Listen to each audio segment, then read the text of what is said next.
الله وبركاته. إن الحمد لله نحمده ونستعينه ونستغفره ونؤمن به ونتوكل عليه ونعوذ بالله من شرور أنفسنا ومن سيئات أعمالنا. من يهده الله فلا مضل له ومن يضلل فلا هادي له. وأشهد أن لا إله إلا الله وأشهد أن محمدا عبده ورسوله. أما بعد. يا أيها الناس اتقوا ربكم الذي خلقكم من نفس واحدة خلق منها زوجها وبث منهما رجالا كثيرا ونساء واتقوا الله الذي تساءلون به والأرحام إن الله كان عليكم رقيبا. يا أيها الذين آمنوا اتقوا الله حق تقاته ولا تموتن إلا وأنتم مسلمون. يا أيها الذين آمنوا اتقوا الله وقولوا قولا سديدا يصلح لكم أعمالكم يغفر لكم ذنوبكم ومن يطع الله ورسوله فقد فاز فوزا عظيما. إن أصدق الحديث كتاب الله وأحسن الحديث حديث محمد صلى الله عليه وسلم وشر الأمور محدثاتها وكل محدثة بدعة وكل بدعة ضلالة وكل ضلالة في النار. எல்லாம் அல்ல அல்லாஹ்வின் நல்லடியார்களே, அல்லாஹ்வுடைய சாந்தியும் சமாதானமும் ரசூலுல்லாஹி ஸல்லல்லாஹு அலைஹி வஸல்லம் அவர்களின் மீதும் அவர்களை பின்பற்றி வாழ்ந்த சத்திய சஹாபாக்கள், தாபிஈன்கள், தபா தாபிஈன்கள், நாதாக்கள், சுஹதாக்கள், குறிப்பாக நம் அனைவரின் மீதும் நின்று நிலவட்டுமாக என்று பிரார்த்தனை செய்தவனாக ஆரம்பம் செய்கின்றேன். ஆரம்பமாக அல்லாஹுவின் மீது உள்ள அச்சத்தை கொண்டு ஆரம்பம் செய்கின்றேன். காரணம், ரசூலுல்லாஹி ஸல்லல்லாஹு அலைஹி வஸல்லம் அவர்கள் எந்த ஒரு உபதேசத்தை ஆரம்பம் செய்யும் போதும் அல்லாஹுவின் மீது உள்ள அச்சத்தை கொண்டு ஆரம்பம் செய்வார்கள். எதையெல்லாம் அல்லாஹு தஆலா நமக்கு ஹலாலாக்கினானோ அதையெல்லாம் நம்முடைய வாழ்க்கையில் இணைந்து வாழக்கூடிய வாழ்க்கையையும், எதையெல்லாம் அல்லாஹு தஆலா நமக்கு ஹராமாக்கினானோ அதை விட்டு விலகக்கூடிய வாழ்க்கையை அல்லாஹு தஆலா நம் அனைவருக்கும் தந்தருள்வானாக. வாழும் பொழுதும் மரணிக்கும் பொழுதும் இறை நம்பிக்கையாளர்களாகவே வாழ்ந்து இறை நம்பிக்கையாளர்களாகவே மரணிக்கக்கூடிய நல்ல நசீபை அல்லாஹு தஆலா நம் அனைவருக்கும் நசீபாக்குவானாக. கண்ணியமான அல்லாஹ்வின் நல்லடியார்களே, இந்த உலகத்திலே கொடுக்கப்பட்ட அருட்கொடைகளிலேயே மிகச்சிறந்த அருட்கொடை என்பது ஹிதாயத். ஆனால் கண்ணியமான அல்லாஹ்வின் நல்லடியார்களே, நாமெல்லாம் ஈமான் கொண்ட மக்களாக, முஸ்லிம்களாக, பிறப்பிலேயே முஸ்லிம்களாக வாழ்ந்து கொண்டிருக்கின்றோம். அந்த ஈமானினுடைய சுவையை மறந்த மக்களாக வாழ்ந்து கொண்டிருக்கின்றோம். கண்ணியமான அல்லாஹ்வின் நல்லடியார்களே, இந்த ஈமானிற்கு அல்லாஹ் தஆலா சொல்லுகின்றான், இன்ன தீன இன்தல்லாஹில் இஸ்லாம். நிச்சயமாக அல்லாஹுவால் அங்கீகரிக்கப்பட்ட ஒரு மார்க்கம் இருக்குகின்றது என்று சொன்னால் அது இஸ்லாம் தான். இஸ்லாம் என்று சொன்னால் அல்லாஹ்வுக்கு முழுமையாக கட்டுப்படுவது என்பதாக அர்த்தம். இஸ்லாத்தினுடைய நேரடி பொருள் அல்லாஹ்வுக்கு முழுமையாக கட்டுப்படுவது என்பதாக பொருள். அல்லாஹ் தஆலா எதையெல்லாம் நமக்கு ஆகுமானதாக ஹலாலாக்கினானோ அதையெல்லாம் நம்முடைய வாழ்க்கையில் எடுத்து செய்வது, அதை நம்முடைய வாழ்க்கையில் இணைத்துக் கொள்வது. எதையெல்லாம் அல்லாஹ் தஆலா நம்முடைய வாழ்க்கையிலே தடுத்திருக்கின்றானோ, ஹராமாக்கி இருக்குகின்றானோ அதை விட்டு விலகுவதுதான் இஸ்லாம். கண்ணியமான அல்லாஹ்வின் நல்லடியார்களே, இந்த ஹலால் ஹராம் என்பது இரண்டு வகைப்படும். ஒன்று உலகம் சார்ந்த ஹலால் ஹராம், மற்றொன்று மார்க்கம் சார்ந்த ஹலால் ஹராம். உலகம் சார்ந்த ஹலால் ஹராமை பற்றி சொல்லுவார்கள், அல் அஸ்லு ஃபி அஷ்யாஉ அஹிப்பா. அதாவது உலகத்தில் அனைத்து விஷயங்களும் அல்லாஹுவால் ஹலாலாக்கப்பட்டிருக்கின்றது, சிலதை தவிர, சிலதை மாத்திரம் அல்லாஹ் தஆலா ஹராமாக்கி வைத்திருக்கின்றான். அதை தன் திருமறையிலே அல்லாஹ் தஆலா தன் திருமறையிலே சொல்லும் பொழுது சொல்லி காட்டுகின்றான், குல் மன் ஹர்ரம ஸீனத்தல்லாஹ ஸீனத்தல்லாஹ் அல்லதி அஹ்ரஜ லிஇபாதத்திஹி வ தய்யிபாத் மினர் ரிஸ்க். நபியே, அடியார்களுக்கு அளித்திருக்கும் ஆடை அலங்காரத்தையும் நல்ல மேலான உணவையும் தடுப்பவர் யார் என்பதாக அல்லாஹ் தஆலா கேட்கின்றான். இந்த உலகத்தில் அல்லாஹ் தஆலா அனைத்தையும் அல்லாஹ் தஆலா மனிதர்களுக்கு ஹலாலானதாகவே ஆக்கி இருக்கின்றான். ஆனால் இன்றைக்கு பார்க்கலாம், எதையெல்லாம் அல்லாஹ் தஆலா ஹலாலாக்கி இருக்கின்றானோ அதையெல்லாம் நாம் சரியாக எடுத்து செய்கின்றோமா என்பதனை புரிந்து கொள்ள வேண்டும். அனைத்தும் நமக்காகத்தான் அல்லாஹ் தஆலா படைத்திருக்கின்றான். ஆனால் இன்றைக்கு நாம் பார்க்கலாம், சில நபர்கள் இதெல்லாம் ஹராம், இதெல்லாம் ஹலால் என்பதாக தங்களுக்கு தாங்களாகவே சொல்லிக் கூடுவதை பார்க்கலாம். அதைத்தான் அல்லாஹ் தஆலா கேட்கின்றான். அல்லாஹ் ஒரு விஷயத்தை ஹலால் ஆக்கி இருக்கின்றான், அதை ஹராமாக ஆக்குவதை, அதை தடுப்பவன் யார் என்பதாக அல்லாஹ் தஆலா கேட்கின்றான். எந்த அளவிற்கு என்று சொன்னால், இந்த ஹலால் ஹராமிலே கை வைப்பதற்கு ரசூல் ஸல்லல்லாஹு அலைஹி வஸல்லம் அவர்களுக்கு கூட அல்லாஹ் தஆலா உரிமையை கொடுக்கவில்லை. ரசூலுல்லாஹி ஸல்லல்லாஹு அலைஹி வஸல்லம் அவருடைய வாழ்க்கையிலே நடந்த ஒரு விஷயம். ரசூலுல்லாஹி ஸல்லல்லாஹு அலைஹி வஸல்லம் அவர்கள் ஒவ்வொரு நாளும் தன்னுடைய ஒவ்வொரு மனைவி வீட்டிலே தங்குவார்கள். அப்படி தங்கிக் கொண்டிருக்கக்கூடிய காலகட்டம் ஸைனப் பின்த் ஜஹ்ஷ் ரலியல்லாஹு அன்ஹா, ரசூலுல்லாஹ்வுடைய மாமி மகள், ரசூலுல்லாஹ்வுடைய மனைவி உம்மஹாத்துல் முஃமினீன், அவர்களுடைய வீட்டிலே தங்கி இருக்கக்கூடிய காலகட்டம் தினமும் ரசூல் ஸல்லல்லாஹு அலைஹி வஸல்லம் அவர்களுக்கு ஸைனப் பின்த் ஜஹ்ஷ் ரலியல்லாஹு அன்ஹா தேனை உண்பதற்கு கொடுக்கின்றார்கள். ரசூலுல்லாஹி ஸல்லல்லாஹு அலைஹி வஸல்லம் அவர்கள் தினமும் தேனை, ஸைனப் பின்த் ஜஹ்ஷ் ரலியல்லாஹு அன்ஹா கொடுக்கக்கூடிய தேனை உண்டு கொண்டே இருந்தார்கள். இதை பார்த்த ஏனைய மனைவிமார்கள், குறிப்பாக அன்னை ஆயிஷா ரலியல்லாஹு அன்ஹா திட்டம் தீட்டுகின்றார்கள்.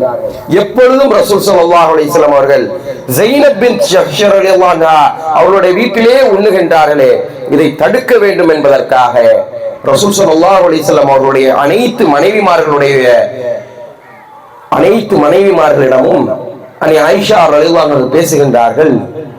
ரசூலுல்லாஹி ஸல்லல்லாஹு அலைஹி வஸல்லம் அவர்கள் உங்களுடைய வீடுகளுக்கு வந்தால் நீங்கள் சொல்லுங்கள், மகாஃபிரீன் என்கின்ற ஒரு மரத்தினுடைய பிசினினுடைய வாடை உங்களுடைய வாய்களிலிருந்து அடிக்குகின்றது, நீங்க என்ன சாப்பிட்டுட்டு வந்தீங்கன்னு கேளுங்க அப்படின்னு கேட்கப்படுகின்றது.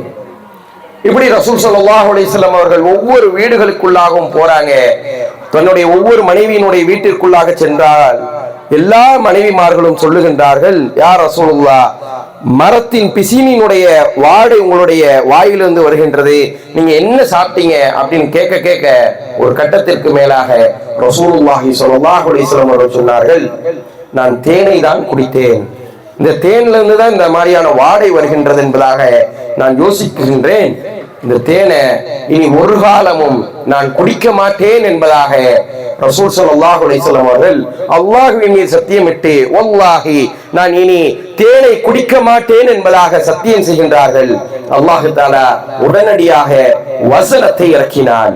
யா அய்யுஹன் நபி நபியு லிமா துஹரிமு மா அஹலல்லாஹு லக தப்தகி மர்வாத் அஸ்வாஜிக வல்லாஹு கஃபூருர் ரஹீம். 66வது அத்தியாயத்தினுடைய முதல் வசனத்தை அல்லாஹ் தஆலா இறக்குகின்றான்.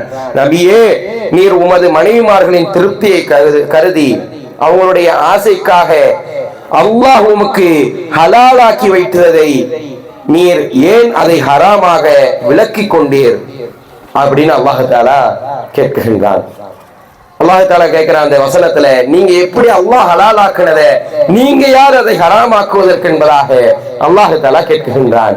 கண்ணியமான அல்லாஹ்வின் நல்லடியார்களே, ஆனால் இன்றைக்கு பார்க்கலாம், எத்தனையோ சகோதரர்கள், எத்தனையோ சகோதரிகள் அல்லாஹ் எதை ஹலாலாக்கி இருக்கின்றானோ அதை ஹராமாக்குவதை பார்க்கலாம். இது உலக விஷயத்திற்கான விஷயம். மார்க்க விஷயத்திற்கான ஹலால் ஹராம், மார்க்கம் சார்ந்த ஹலால் ஹராமை பற்றி சொல்லும் பொழுது அல் அஸ்லு ஃபீ இபாதத்தி மன்,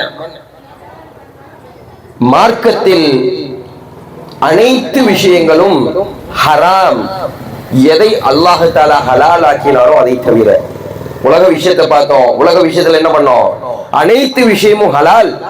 எதை அல்லாஹ் தஆலா ஹராம் ஆக்கினானோ அதை தவிர. மார்க்க விஷயத்தில் அல் அஸ்லு ஃபில் இபாதத், மார்க்க விஷயத்தில் அனைத்தும் ஹராம். எதை அல்லாஹ் தஆலா ஹலால் ஆக்கியிருக்கானோ அதை தவிர. இப்போ ஒருத்தர் வந்துட்டு சொல்றாரு, இன்னைக்கு ஒரு நோன்பு என்பது இன்னைக்கு அல்லாஹுவால் அங்கீகரிக்கப்பட்ட ஒரு நோன்பு, இது வாஜிபான நோன்பு, இது ஹலாலான ஒரு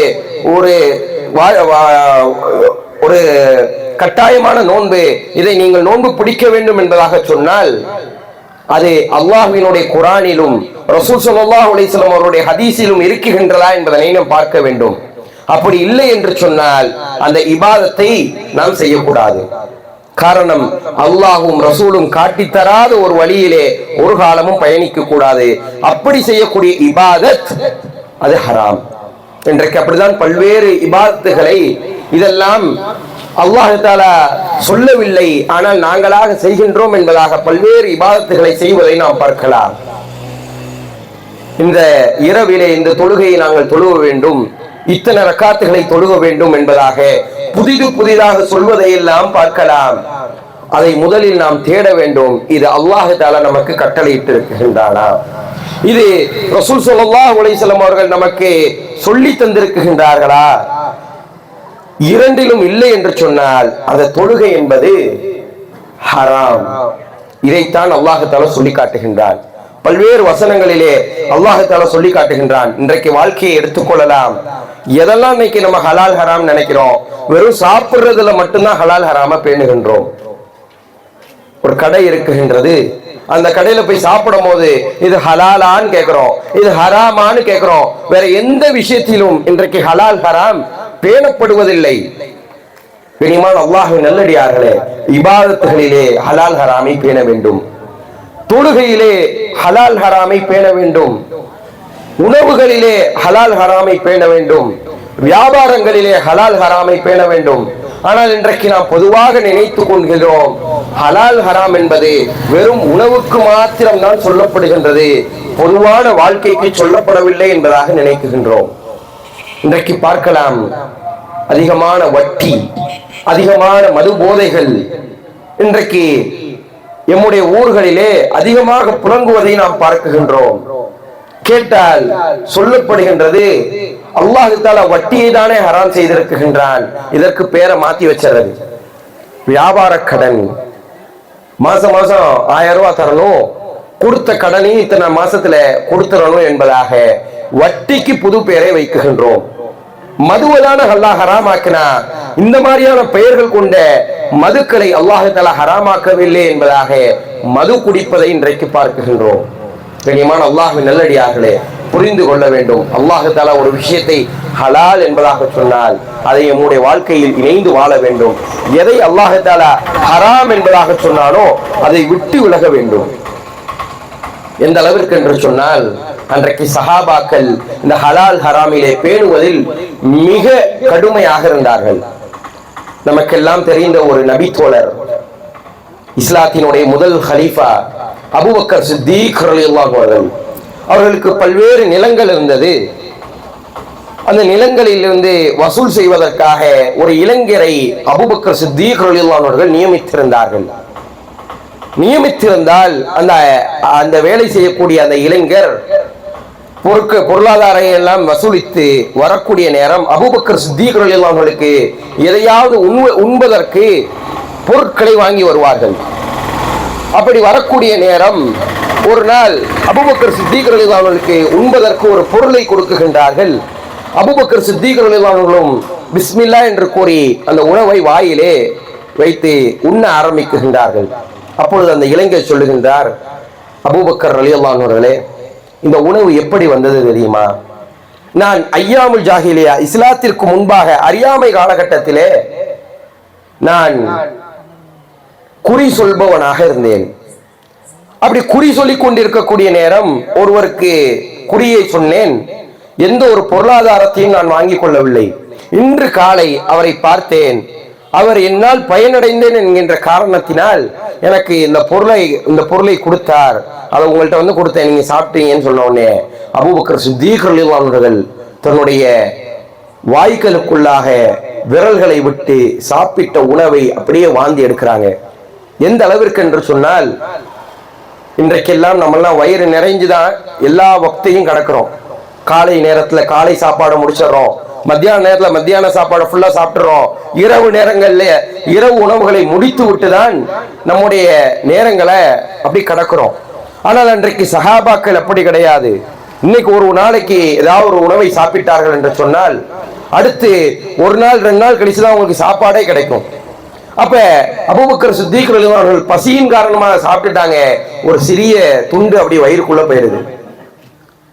கண்ணீர் சிந்தியவர்களாக அல்லாஹ்விடம் பிரார்த்தனை செய்கின்றார்கள், யா அல்லாஹ், இந்த ஹராமான உணவிலிருந்து எதையாவது ஒரு விஷயம் என்னுடைய இரத்தத்திலோ என்னுடைய உடலிலோ கலந்து விடாமல் நீ பார்த்துக்கொள், அதை விட்டு என்னை பாதுகாத்து விடு, நான் அறியாமல் உண்டு விட்டேன் என்பதாக அபூபக்கர் சித்தீக் ரலியல்லாஹு அன்ஹு சொன்னார்கள்.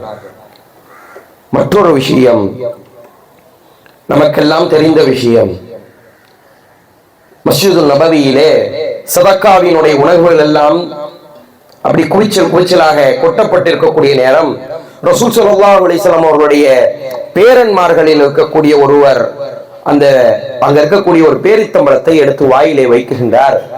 ரசூல் ஸல்லல்லாஹு அலைஹி வஸல்லம் அவர்கள் தங்களுடைய பேரனினுடைய வாய்க்குள்ளாக விரலை விட்டு அதை துப்ப சொல்கின்றார்கள். துப்பு துப்பு என்பதாக சொல்லி அதை வெளியே எடுக்குகின்றார்கள். அந்த பேரனிடம் சொன்னார்கள், சின்ன பிள்ளை சொன்னாங்க, பேரனே, உங்களுக்கு தெரியாதா இந்த சதக்காவினுடைய பொருட்கள் எல்லாம் நமக்கு ஹராம் என்பது உங்களுக்கு தெரியாதா என்பதாக கேட்டார்கள். கனிமான அல்லாஹ்வின் நல்லடியார்களே, ஆனால் இன்றைக்கு பார்க்கலாம், எது ஹலால் எது ஹராம் என்பதனை தெரியாமல் வாழ்ந்து கொண்டிருக்கின்றோம். ரசூலுல்லாஹி ஸல்லல்லாஹு அலைஹி வஸல்லம் அவர்கள் சொன்னார்கள், அல் ஹலாலு பையின், ஹலால் என்பது தெளிவாக்கப்பட்டு விட்டது, வல் ஹராமு பையின், ஹராம் என்பதும் தெளிவாக்கப்பட்டு விட்டது, வ பைனஹுமா முத்தஷாபிஹாத், இரண்டிற்கும் நடுவிலே சில விஷயங்கள் இருக்குகின்றது, அதை விட்டு நீங்கள் விலகிக் கொள்ளுங்கள் என்பதாக. இன்னைக்கு ஏதாவது ஹோட்டலுக்கு போறோம், அது ஹலாலா ஹராமான்னு தெரியல, போய் கேட்டா அவன் ஹலால்னு சொல்றான், நமக்கு ஒரு நெருடல் இருக்குகின்றது, அவன் தான் ஹலால்னு சொல்லிட்டானே, சாப்பிடுவோம் என்பதாக நாம் சாப்பிட்டோம் என்று சொன்னால், கனியமான அல்லாஹ்வின் நல்லடியார்களே, புரிந்து கொள்ள வேண்டும், அல்லாஹ் தஆலா தடுத்த விஷயத்தை நாம் சாப்பிட்டோம் என்று சொன்னால், அல்லாஹ் ஹராமாக்கிய ஒரு விஷயத்தை நாம் செய்தோம் என்று சொன்னால், நம்முடைய வாழ்க்கையில் அனைத்தும் இருளாகிவிடும். எந்த அளவுக்கு என்று சொன்னால், ஒரு பயணத்தின் போது துவா கேட்டார்கள் என்று சொன்னால், அந்த துவாவை அல்லாஹ் தஆலா எந்த ஒரு திரைமறைவும் இல்லாமல் அங்கீகரிக்கின்றான். ரசூலுல்லாஹி ஸல்லல்லாஹு அலைஹி வஸல்லம் அவர்கள் சொன்னார்கள், ஒரு பயணம் செய்கின்றார், நீண்ட தூரம் பயணம் செய்கின்றார், தவீலன், நீண்ட தூரம் பயணம் செய்கின்றார், அவருடைய ஆடைகள் எல்லாம் கலைந்திருக்கின்றது, அவர்களுடைய தலைகள் எல்லாம் பரட்டையாகிவிட்டது, ஆனால் அவருடைய ஆடைகளும் அவருடைய உணவும் ஹராமாக இருக்குகின்றது. கையை உயர்த்துகின்றார், யா ரப் யா ரப், என்னுடைய இறைவனே என்னுடைய இறைவனே என்பதாக கேட்கின்றார். இந்த துவாவை அல்லாஹ் தஆலா ஒரு காலமும் ஏற்றுக்கொள்ள மாட்டான். ஒரு ஹலாலான ஒரு ஹராமான ஒரு உணவை நாம் உட்கொண்டப்பட்டு அந்த நேரத்திலே நாம் துவாவை கேட்டோம் என்று சொன்னால் நம்முடைய துவாக்கள் அங்கீகரிக்கப்படாது. கண்ணியமான அல்லாஹ்வின் நல்லடியார்களே, சகோதர சகோதரிகளே, ஹலாலான உணவை நாம் உண்ணுகின்றோமா என்பதை பரிசோதிக்க வேண்டும். இன்னைக்கு பல்வேறு துவாக்களை நம்ம கேட்கிறோம், சில விஷயங்கள் நடக்க மாட்டேங்குது, சில நேரங்கள்ல நமக்கு கேட்கக்கூடிய துவாக்கள் எல்லாம் அப்படி அங்கீகரிக்கப்படாமல் நிராகரிக்கப்படுவதை நாம் கண்கூடாக பார்க்கின்றோம். அந்த நேரத்துல யோசிச்சு பார்க்கணும், ஏதாவது ஹராமான உணவை நம்ம சாப்பிட்டோமான்னு யோசிச்சு பார்க்கணும். அப்படி நாம் ஏதாவது ஒரு உணவுகளை சாப்பிட்டு இருந்தோம் என்று சொன்னால் அல்லாஹ் தஆலா நம்முடைய துவாக்களை ஒரு காலமும் அங்கீகரிக்க மாட்டான். கனிமான அல்லாஹ்வின் நல்லடியார்களே, இந்த ஹலால் ஹராமை பேணும் பொழுதுதான் நாம் சிறந்த ஒரு முஸ்லிமாக இருக்க முடியும். ஹலால் ஹராமை பேணும் பொழுதுதான் அல்லாஹ்வுக்கு கட்டுப்பட்ட ஒரு முஸ்லிமாக இருக்க முடியும். ஹலால் ஹராமை பேணாதவன் முஸ்லிமாகவே இருக்க முடியாது. காரணம், அல்லாஹ்வுக்கே அவன் கட்டுப்படவில்லை, ஆகையினால் அவன் முஸ்லிமாக இருக்க முடியாது. கண்ணியமான அல்லாஹ்வின் நல்லடியார்களே, எதை கேட்டோமோ அதன்படி அமல் செய்ய அல்லாஹ் தஆலா நம் அனைவருக்கும் அதிகமான தௌஃபீகளை செய்வானாக. வ ஆகிரு தஅவானா அல்ஹம்துலில்லாஹி ரப்பில் ஆலமீன். அஸ்ஸலாமு அலைக்கும் வரஹ்மத்துல்லாஹி வபரகாத்துஹு.